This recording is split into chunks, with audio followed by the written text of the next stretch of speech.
बालेन्द्र शाह। नेपालको सार्वभौम सत्ता र राजकीय सत्ता नेपालको सार्वभौम सत्ता र राजकीय सत्ता नेपाली जनतामा निहित रहेको नेपाली जनतामा निहित रहेको नेपालको संविधान प्रति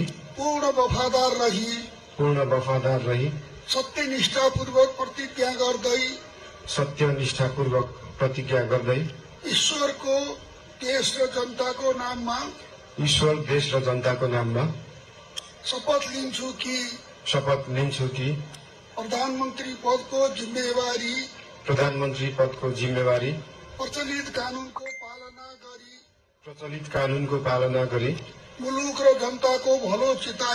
मुलुक र जनताको भलो चिताई कसैको डर नमानी पक्षपात नगरी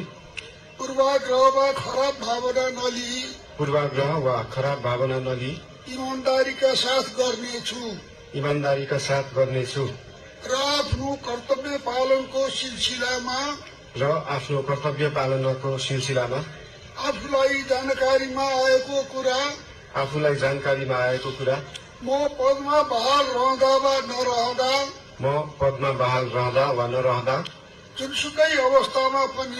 जुनसुकै अवस्थामा पनि प्रचलित कानूनको पालना गर्दा बाहेक अरू अवस्थामा कुनै किसिमबाट पनि प्रकट वा संकेत गर्ने छैन। धन्यवाद।